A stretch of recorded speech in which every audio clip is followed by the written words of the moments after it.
მერცხალიო გაზაფხულს ვერ მოიყვანსო, მაგრამ ერთ-ერთხალს შეუძლია ზუსტად გაზაფხულის მოყვანა, ზუსტად წარმატების მაგალითებით და ასე შემდეგ. მოდი ახლა მაინტერესებს შენი მოსაზრება. საქართველოში თვითონ აი პროფესიულ განათლებას რა აკლია დღეს? ანუ ჩემი აზრით, ჩემი მოკრძალებული აზრით აკლია რომანტიზება.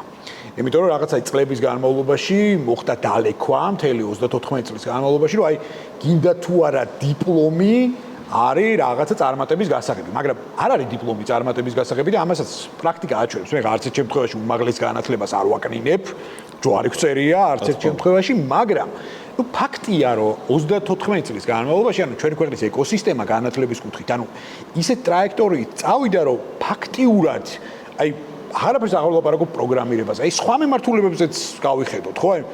პრაქტიკულად არ უყავს კადრი. და სამაგეროთ ანუ დიდი დოზით არის მოძალება სამართლის სპეციალობებზე, ბიზნესის ადმინისტრირებაზე, მედიცინაზე და ძალიან ბევრი კადრი დაგროვდა ამ მიმართულებით. დაგროვდა, მერე ვერ საქმდებიან, მერე ხდება იმედგაცრუება, მერე ხდება ყველაფერზე გულისაცრუება, ასე შემდეგ და ასე შემდეგ.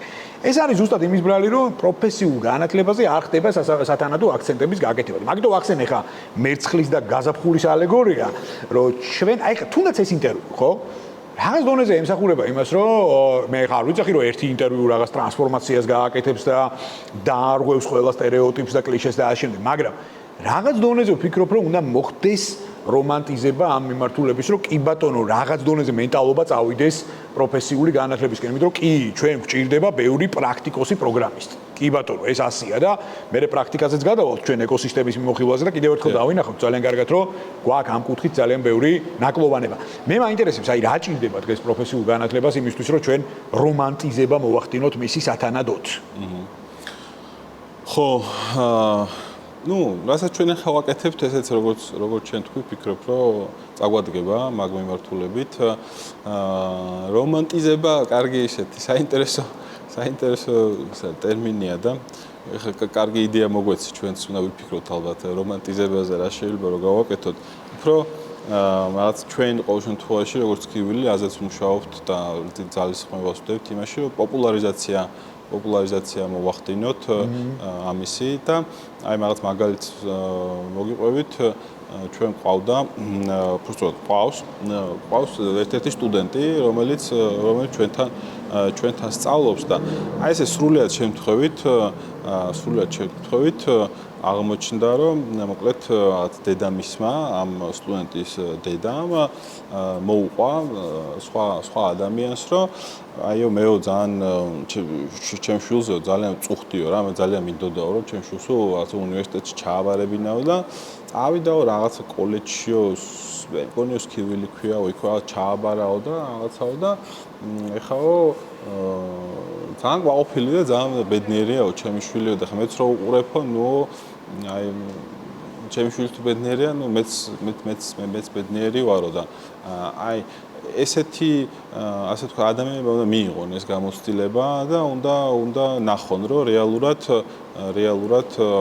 არ არის რაღაცა ეს ასე თქვა აუცილებელი რომ გინდა თუ არა წავიდეს უნივერსიტეტში უნდა ისწავლოს და უნივერსიტეტში თუ არ ისწავლოს რაღაც ცოლი არ გაყვება ბიჭს და რაღაცა არ ვიცი ეს გოგო ვერ გათხოვდება კარგად როგორც არის ანუ ეს ჩვენ ახლა მე და შენ ამდენიც არ უნდა ვიძახოთ ალბათ ეს ხალხმა რაღაც თვითონ ასე ვთქვათ თავის თავზე გამოცადოს რაღაც სხვის წარმატების ისტორიას უნდა გაიგოს შეხედოს და ვფიქრობ რომ ეს პოპულარიზაცია არის ის რაც დაგვეხმარება რომ ასე ვთქვათ გავზარდოთ რა ის პროცენტ ხო ანალიტიკულად შევხედოთ ანუ ეს რაზეა და პროცენტული მაჩვენებები ადამიანების რომელიც ასე ვთქვათ სკოლის მერე როგორ აგრძელებენ რა სად აგრძელებენ თქვათ აბარებენ უნივერსიტეტში თუ თქვათ აბარებენ რაღაც პროფესიულში კოლეჯში ან შეიძლება სულაც არ აგრძელებენ საერთო სწავლას და პირდაპირ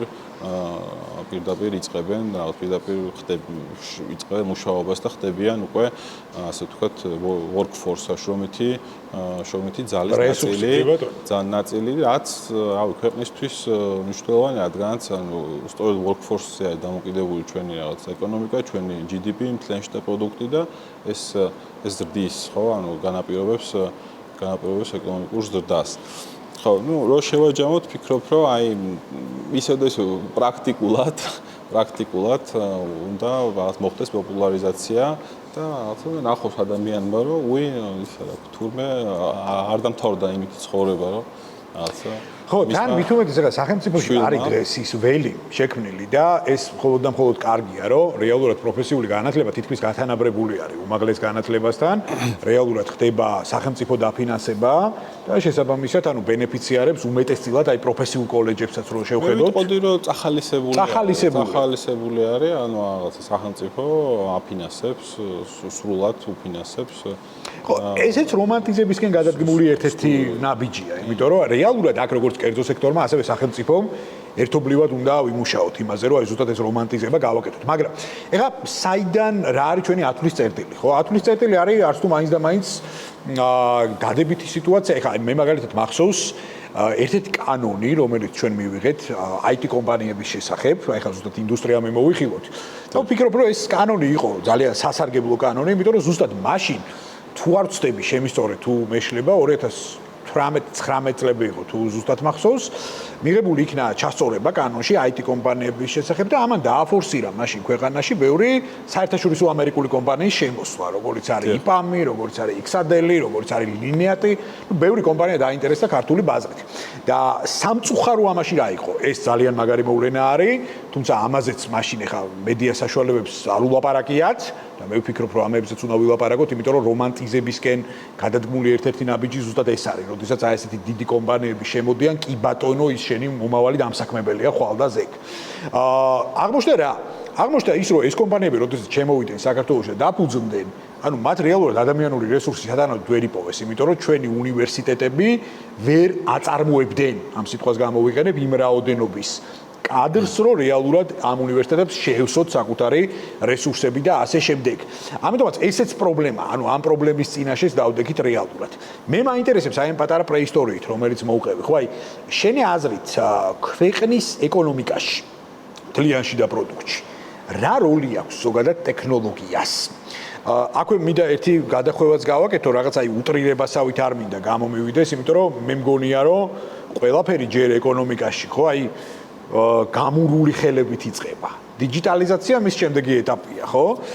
და ჩვენ ჯერ ეს გამურული ხელების გემო უნდა ვიგრძნოთ, რომ რეალურად შევქმნათ რეალური ეკონომიკა, რომ მერე ამაზე გავაშენოთ თუნდაც ციფრული ნაწილი და ასე შემდეგ და ასე შემდეგ. აი მე მაინტერესებს ამ ყველანაირი დათქმის გათვალისწინებით. რა როლი აქვს, ან რა როლი უნდა გქონდეს ქვეყნის ეკონომიკაში ტექნოლოგიებს? კი ბატონო. საქართველოს არის მცირე ზომის ღია ეკონომიკა და ვფიქრობ, რომ შესაბამისად საქართველოსნაირ ეკონომიკაში მაღალ ინტელექტუალურ სფეროებს უნდა გქონდეს წამყვანი როლი და ამ მიმართულებით ვფიქრობ, სახელმწიფო პოლიტიკა არის სავსებით სწორი, მიზანმიმართული და სწორედ ამ პოლიტიკამ გამოიღო ის შედეგი, რაც თქვენ ახსენეთ, 2019 წელს მონაცემებს რო გადავხედოთ ტექნოლოგიური სფერო დიდად არ არსებობდა, ხო, საქართველოში ძალიან პატარა იყო, თუნდაც მე ხშირად ვიშველიებ ხოლმე, IT სერვისების ექსპორტის მონაცემს, რომელსაც საქართველოს სტატისტიკის სამსახური აქვეყნებს, ეს ძალიან მცირე, ძალიან პატარა თანხა იყო. ასევე მეორე ინდიკატორი არის, რამდენი ადამიანი, რამდენი პროფესიონალი იყო დასაქმებული IT development სფეროში და აქ მნიშვნელოვანია, რომ განვასხვაოთ IT და ICT ერთმანეთისგან, ხო, ICT-ის საუბარია ინფორმაციულ ტექნოლოგიებზე და კომუნიკაციებზე, და კომუნიკაციები კი ახლოს არის, მაგრამ კი სხვა სფეროა პრინციპში, ხო? კომუნიკაციებზე ვსაუბრობთ, იქ არის თქვათ ჩვენი Silknet-იც არის, Geocell-იც არის, Maxit-იც არის, სხვა კომპანიებიც არის. უშუალოდ IT-ზე რო ვისაუბროთ, IT development-ზე, პროგრამული უზრუნველყოფის ნაწილში, ხო, ძალიან ცოტა ადამიანი იყო დასაქმებული, სადღაც დაახლოებით 3500 ადამიანი იყო დასაქმებული და თუ გადავახოთ ამ ყველაფერს 5-6 წლით, ხო, უკვე რაღაც 2025 წლის მონაცემებს და ამ ბოლო დროიდან მონაცემებს მოვიშველიებთ, დასაქმებულების ადამიანობა 50000-ს გადააჭარბა, გაიზარდა მკვეთრად, ხო, ერთ-ერთი და მეორე მხრივ ექსპორტების IT სერვისების ექსპორტმაც მნიშვნელოვნად ალბათ გაათმაგდა თითქმის სულ ცოტა ხნის წინაც გამოქვეყნდა ამის შესახებ 2 კვარტლის მონაცემები და ანუ ფაქტია რომ რაღაცა სწორი ტრაექტორიით მივდივართ რა ანუ ეს სფერო ასე ვთქვათ შეიქმნა ვითარდება ძალიან სწრაფად იზრდება და ვფიქრობ რომ ამაში სახელმწიფო პოლიტიკას ძალიან დადებითი და კარგი როლი აქვს ნათამაშები როგორც ამ კომპანიების საქართველოს შემოსვლა და დაინტერესებაც ვფიქრობ ძალიან დადებითი ფაქტია რადგანაც ანუ ამ კომპანიების შემოსვლას სხვა პროფესიონალების შემოსვლაც მოყვა და ჩვენ ქართველებს ჩვენ ქართულ პროფესიონალებს აქვთ უკვე საშუალება რომ ამათთან ერთად იმუშაონ და ამათთან ერთად ამათი გამოცდილება გაიზიარონ, ასე ვთქვათ, ან თავისი დონე აიმაღლონ, იმიტომ რომ ის უკვე დიდი კომპანიაა, ანუ დიდი გამოცდილება აქვს და ეს ჩვენ ეხმარება ჩვენ ასე ვთქვათ, ჩვენ პროფესიონალებს, რომ ამათთან ერთად იმუშაონ და აიმაღლონ თავიანთი დონე და მიიღონ გამოცდილება.